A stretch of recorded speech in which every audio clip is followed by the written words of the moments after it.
All right, it's that middle of the week. You know, we've had a few days since the game has been played on Sunday. We have a few days until the game coming up on Sunday against the Cardinals. And so we're in that middle of the week. What do we talk about? What do we do? And there are three different, very unique and interesting stories going on with the Detroit Lions right now. One of them is all on the field, and I give kind of a prediction of what I think the team is going to do against the Cardinals and moving forward this season. A second one is completely off the field, has to do with a personal matter for somebody on the staff. And then the last one has to do with another signing that the Lions have brought onto the practice squad. So let's start with what might be the weirdest news so far, and that is that Lions head coach Dan Campbell has to sell his home in suburban Detroit to get more privacy. He says he loves the home. There's plenty of space. It's on 2 acres. It's a beautiful home. He told Crane's Detroit Business, it's just that people figured out where we live when we lost. So I'm thinking to myself, like, well, that's a quick reaction to the Tampa Bay Bucks. Nope, that's not what it was. All right? That's not what it was. So he didn't elaborate, but Fox 2 in Detroit reported that Campbell's home address was leaked to the public and that he and his family became victim of pranks and harassment after tough Lions losses, including the NFC Championship game. The Campbell family has filed police reports, Fox 2 reported. All right, so we're going to talk about this for a short period of time. But come on. Like, we know better, right? And I'm not saying you're the ones. You're probably, nobody listening to this is the one who did it. But if you are, come on. Like, you know better than that. That's, you know, like, you want to mess with Dan Campbell. You want to take shots at Dan Campbell on social media and stuff like that. Like, he gets paid to deal with that. All right? Don't mess with his family. Don't mess with his home. And also, by the way, if Dan Campbell catches you sneaking around his yard, he's not a dude I'd want to be messing with. Doesn't look like a weak human.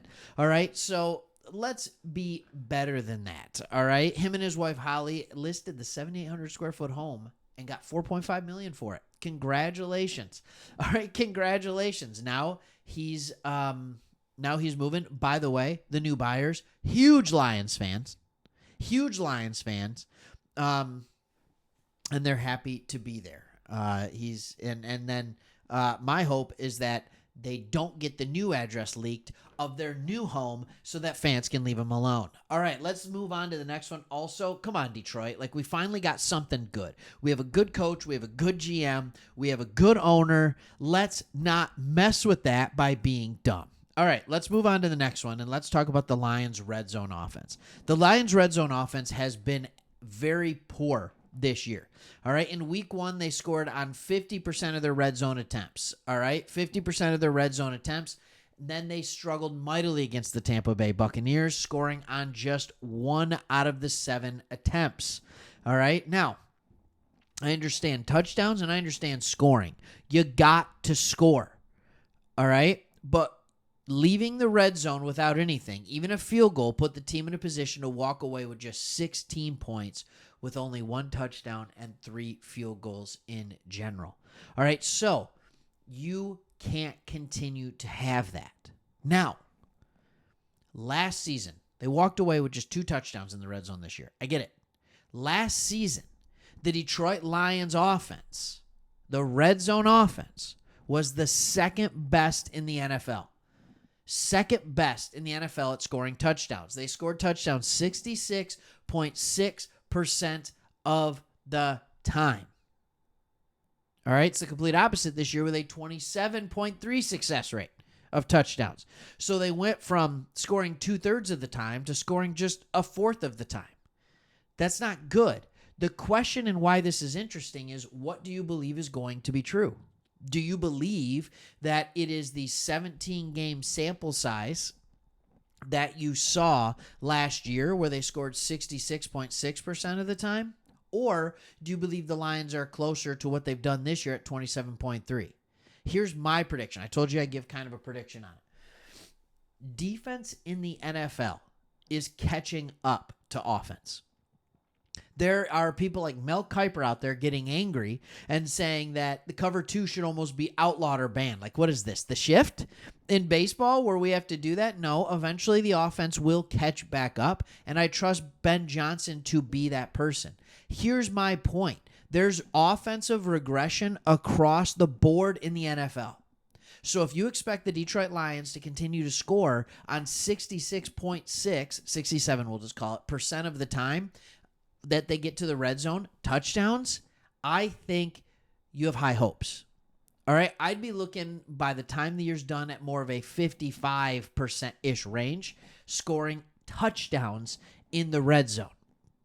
Now, this isn't the end of the world because I think there's times where this year we can get field goals from 45 beyond that we would not have gotten last year. And I think our offense can continue and end up being just as good as far as like how many points they score and things like that. Plus, we have a better defense. So, no, it's not terrible.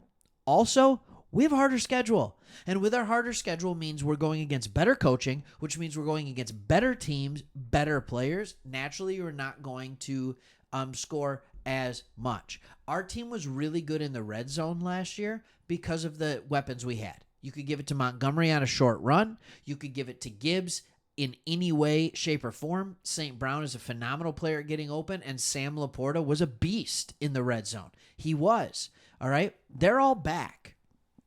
All right, Jameson Williams doesn't help the red zone as much. And by the way, we kept looking to Jameson Williams in the red zone, which I did think was interesting. It's like, what about St. Brown? What about Laporta? Remember, Dan Campbell said Laporta wasn't a big part of the game plan because they were worried, how long will he be able to make it? Will he be able to play the whole game with that tweaked hamstring? So, yes, I think the Lions will get better. And by the way, don't kid yourself. If Laporta isn't as big of the game plan because he had a tweaked hamstring, so did Jahmyr Gibbs. All right, so he wasn't as big of a part of the game plan either. Also, Dan Campbell said he's not worried about it at all. He's not worried. He said he wouldn't be surprised if the offensive woes continue into week 5. I talked about it in a video almost right after the game. Like last year, slow start on offense. That's the way it goes sometimes. Sometimes that's just the way it is. All right? So, couple of things that we want to look at as well. The last one is we have a new kicker. Don't worry, not on the main team. All right, but they dipped back into the UFR ranks to add a new kicker. Greg Joseph got poached from the New York Giants. I knew this was going to happen. You don't have a proven NFL kicker like Greg Joseph just sit on your practice squad without being protected, without being poached at some point. Kickers in the NFL are so good now. I'm glad. I think we got a good one in Bates. But you want to have somebody else there, and they have added Matt McCrane, and you might be thinking, like, I thought Dan Campbell said he wanted an experienced kicker. All right? Well, he is. All right? He played the last 2 years in the UFL, or in the XFL and then UFL, but he bounced around several NFL teams. All right, in 2018, he kicked in 5 games for 3 teams, going for 9 of 9 on extra points, 8 of 12 on field goals. All right, he then continued kicking in more places. Basically, he's a guy who he went around in the NFL. He's been about quite frankly, a 60. He's making 2/3 of his kicks. All of his misses are from beyond 47 yards. All right, but he's missing about 2/3 of his kicks. Does have a good leg. At least he's someone that can go in there and he can make the short kicks consistently just in case Bates has an injury. But Bates is our guy. That's the other thing that this tells me is that even more so, the Lions are believing in Jake Bates. And after watching him for 2 games, I can see why. All right, thanks for watching. There's all your interesting news in the middle of the week. Can't wait till we get some good football news, some practice reports tomorrow, stuff like that, injury reports. See ya.